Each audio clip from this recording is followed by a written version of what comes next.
যারা মাজারের কচ্ছপের কাছে, মাজারের প্রাণীর কাছে, মাছের কাছে যারা সন্তান চায় আল্লাহকে বাদ দিয়ে, তাদের ঈমান থাকে? কথা বলেন না। তাহলে ছোট্ট বিষয়ে যাদের ঈমান চলে যায়, সেই দাজ্জাল যখন এই অলৌকিক, আরে যদি একটা লোকের মরা মা বাপ কবর থেকে দাঁড়ায়, তখনই তো সে আশ্চর্য হয়ে যাবে, মা কিরে কয় এ বেটা খোদা না তো কেডা খোদা?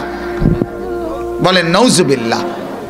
এজন্য দাজ্জালের ফিতনা একেবারে সবচেয়ে সাংঘাতিক ফিতনা। আর আমাদের সামনের জীবনটা প্রতি মুহূর্তে সম্ভাবনা, আগামী সম্ভাবনাগুলো, আগামীর পৃথিবীগুলো দাজ্জালের জন্য চতুর্দিকের পরিস্থিতি দেখলে মনে হয় যে দাজ্জালের সব প্রস্তুতি সম্পন্ন। আরে সবচেয়ে বড় কথা হলো এই যে মুসলমানের ছেলেগুলো চুল রাখে, এই যে খাড়া খাড়া চুল যেগুলো এদিকে এদিকে এদিকে কাটা, এদিকে বিভিন্ন চুল রাখে, যে মডেলের চুল, এগুলো সব দাজ্জালের চুল। বিশ্বাস করেন, এগুলো সমস্ত চুল দাজ্জালের চুল। এটাই সত্য, এটাই বাস্তব যে এগুলো দাজ্জালের চুল। হাদিসের মধ্যে আছে, মুসলিম শরীফের হাদিস, আল্লাহর নবী সাল্লাল্লাহু আলাইহি সাল্লাম বলেন, দাজ্জালের বৈশিষ্ট্য হলো ইন্নাহু শাবুন, দাজ্জাল যুবক হবে, কাতাতুন, দাজ্জালের চুল হবে এলোমেলো, আউলা ঝাউলা চুল।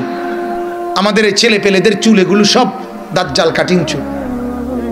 তাহলে বুঝাই যায় দাজ্জালের এই এলোমেলো চুল দেখে যেন মানুষ যেন না বলে দেখছুত্তি তার চুল কেরুম, তার দেখতে কেরুম লাগে, এটা আর বলতে পারতো না।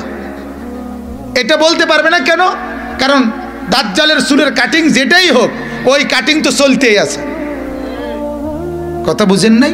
এই জন্য আগের থেকে ইহুদিরা দাজ্জালের আকৃতির যা সব কিছু রেডি করাই দিছে, যে মুসলমানের সমাজে আপনারা দেখবেন, বাইচা থাকলে দেখবেন, এই কিছুদিনের মধ্যে দেখবেন পৃথিবীতে 100 কোয়ালা এটা ফ্যাশন হয়ে দাঁড়াবে। এই অচিরেই অচিরে এমন চশমা আসবে, এমন মডেল আইব, যে এই মডেলে চোখ একটা আটকায় রাখছে, এইটা কবে এটাই ডিজাইন। কারণ ওই যে দাজ্জাল এক চোখা। কথা বুঝছেন না? দাজ্জালের চুলকে ইবলিস এখন সেলুনে দাড়ি শেভ করার কোনো মেহনত নাই, দাড়ি শেভ নিয়ে আলাদা কোনো মডেল নাই।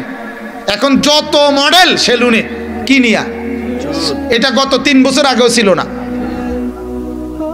কারণটা কি? কারণ এটা হলো দাজ্জালের প্রচারণা, ইহুদিদের প্রচারণা। এজন্য আমার ভাইরা, আমার বাবারা, দাজ্জালের ফিতনা বড় সাংঘাতিক ফিতনা। এ কারণে ঈমান হারা হয়ে যাবে, মানুষগুলো ঈমান থেকে বিচ্ছিন্ন হয়ে যাবে। এজন্য সূরা, কথা না বললে ভালো, কথা না বললে ভালো। তাইলে আমি চাই না আমিও জাহান্নামী হই, আমার সন্তান, আমার বিবি বাচ্চা ওরাও যেন জাহান্নামী না হয়। এটা প্রত্যেকে চাওয়া উচিত কিনা বলেন না? আমার কষ্টে আমি দেখলাম যে আমার সন্তান জাহান্নামের আগুনে পুড়বে, এর চাইতে বড় আফসোসের কি? আপনারা অনেকেই জানেন, এক সাহাবীর মৃত্যুর সময় মুখে কালেমা বন্ধ হয়ে গেছিল। আল্লাহর নবী ওনার মাকে বলছিলেন, মা আমি শুনছি, সংক্ষেপে বলতেছি আর কি, যে মা তোমারে কষ্ট দিছে তোমার ছেলে, এ কারণে তার জবানে কালেমা উচ্চারণ হচ্ছে না, তুমি মাফ করে দাও, তাইলে কালেমা উচ্চারণ হবে। ওই মা মনের বড় কষ্টে বলছিল, ইয়া রাসূলুল্লাহ আমি তারে মাফ করব না, সে আমারে বেশি কষ্ট দিছে, আমি মাফ করব না। আল্লাহর নবী সাল্লাল্লাহু আলাইহি সাল্লাম যখন দেখলেন মহিলাটা কোনোভাবেই মাফ করবে না, শক্ত হয়ে আছে, তখন হাদিসে আছে আল্লাহর নবী সাল্লাল্লাহু আলাইহি সাল্লাম হযরতে বেলালকে বলছে, বেলাল আগুন লাগাও, লাকড়ি জমা করো, আগুন ধরাও। আগুন ধরাইবার সময় মহিলা জিজ্ঞাসা করছে, ইয়া রাসূলুল্লাহ আগুন ধরাইয়া কি করবে? বলছে, মা তোমার ওই ছেলে যার মুখ দিয়ে কালেমা বের হচ্ছে না, তারে এখনই আমি নিজের হাতে আগুনের মধ্যে ফেলে দেব, আগুনে জ্বালায় দেব তোমার সন্তান। আহ, ওই মহিলা চিৎকার করে তখন বলল, না না ইয়া রাসূলুল্লাহ, আমার সন্তান আমার চোখের সামনে আগুনে জ্বালায় ফেলবেন। আল্লাহর নবী বললেন, মা এই কিছুক্ষণের মধ্যে যখন ঈমান ছাড়া তোমার বদদুয়ার কারণে তার মৃত্যু হবে, তো এখনই তো তার কবরে আগুন জ্বলবে, তো যেই আগুন একটু পরে জ্বলবে সেটা আমি এখন জ্বালায় দেই, যেহেতু সে আগুনেই জ্বলবে। তখন আল্লাহর নবী বললেন, এ কথা বলাতে ওই মা বলছে, ঠিক আছে ইয়া রাসূলুল্লাহ, আমি মাফ করে দিলাম, তবু আমার সন্তান আগুনে জ্বলুক, আমি এটা চাই না। এই আগুনের দৃশ্য দেখে মায়ের শক্ত দিল পর্যন্ত কি হয়ে গেছে, নরম হয়ে গেছে। মা বলছে, না, আগুনে পুড়লে আমি সইতে পারবো না। তাহলে একজন মুসলমান আজকে, আরে মিয়া কোরআনুল কারীমের মধ্যে আছে নূহ আলাইহিস সালাম তার ছেলেটাকে আগুন থেকে, জাহান্নাম থেকে বাঁচাবার জন্য সারাটা জীবন তো বলছেই। যখন কোরআনুল কারীমের মধ্যে আছে যে ওয়াফারাত তান্নুর, যখন নূহ আলাইহিস সালাম দেখলেন চুলার ভিতর থেকে আগুন, পানি ফানি, তুফানের পানি উঠে গেছে, তখন নূহ আলাইহিস সালাম ছেলেটাকে ধরে কেনানকে বহু টানাটানি করছে। ইয়া বুনাইয়া আরকাম মা'ানা, আমার আব্বা, ও বাপ, ওঠ না, ঈমান আইনা আমার নৌকায় ওঠ। ছেলেটা বলছে, না, তুফান আসলে আমি পাহাড়ের উপরে আশ্রয় নেব, সাআবি ইলা জাবালিন ইয়াসিমুনি মিনাল মা, আমার ওই পাহাড় বাঁচায় দিবে তোমার ক্ষুধার পানি থেকে। নূহ আলাইহিস সালাম বলছে, না রে আব্বা, লা আসিমা লাকুমুল ইয়াউম, আজ কেউ বাঁচাইতে পারবে না, কেউ না। ছেলেটা শুনে নাই। কোরআনে আছে সূরা হুদের মধ্যে, বাবা তবুও ডাকাডাকি করতেছে। এরপরে পানি, মনে করেন এখানে নূহ আলাইহিস সালাম, এখানে ছেলেটা দাঁড়ানো, পানি এই প্যান্ডেলের পিছন দিয়া তুফানের পানি, বন্যার পানির স্রোত চলে আসছে, কাছে চলে আসছে। তখনও নূহ আলাইহিস সালাম ডাকাডাকি করতে, এরে বাপ আয় না, আয় না, ওই দেখ বাপ পানি চলে আসছে, বাপ তুই নৌকাটা ওঠ। ছেলেটা উঠে নাই। কোরআনে আছে ওয়া হালা বাইনাহুমাল মাউজু ফাকানা মিনাল মুগরাকিন। আল্লাহ বলে এই কিছুক্ষণ পরেই একটা ঢেউ আসছে, একটা আছাড় দিয়া, একটা ধাক্কা দিয়া ছেলেটাকে বাবার থেকে জীবনের তরে আলাদা করে দিছে, আর ছেলেটা ডুবে গেছে। ছেলেটা ডুবে গেছে।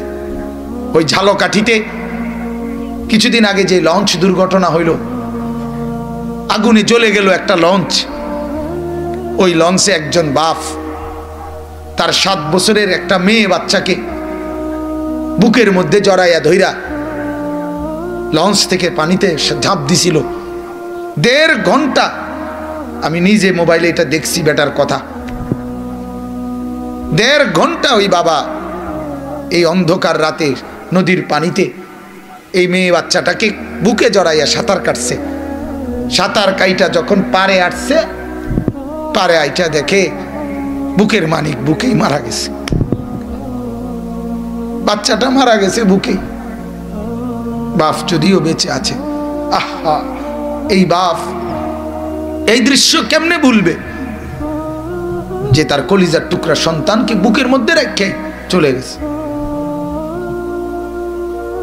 এজন্য বাপ এইভাবে বলছে নূহ আলাইহিস সালাম যে বাপ আয় না, কিন্তু ছেলেটা আসলো না, ডুবে গেল, ডুবে গেল। এজন্য ফিকির করা চাই, ফিকির করা চাই।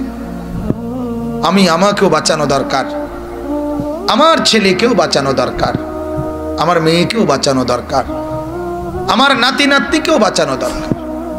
আমি প্রায়ই বলি, প্রতিদিন বলি এ কথা, যে ঘরের মা বাপ আছে অথচ সন্তানাদি নামাজ পড়ে না, হায় এই ঘরের মা বাবার ঘুম আসার কথা না, ওই দাদার ঘুম আসার কথা না, ওই মার ঘুম হারাম হয়ে যাওয়ার কথা যে ঘরে সন্তান নামাজ পড়ে না। ওই বাবার ঘুম হারাম হয়ে যাওয়ার কথা যে হায় আমি ঘুমাইয়া করব কি, আমার পরিবারের সদস্যরা তো আল্লাহ চেনে না, আখিরাত চেনে না। কিন্তু কি হলো আমাদের ছেলেরা মাসের পর মাস, মেয়েরা মাসের পর মাস নামাজ পড়ে না। এখানে বসা ছেলে অগণিত ছেলে এখানে আছে যারা আজকের 5 ওয়াক্ত নামাজ পড়ে নাই, আছে না বাজান? আহারে, এই ছেলেগুলোর আল্লাহ কোথায়? এদের আখিরাত কোথায়?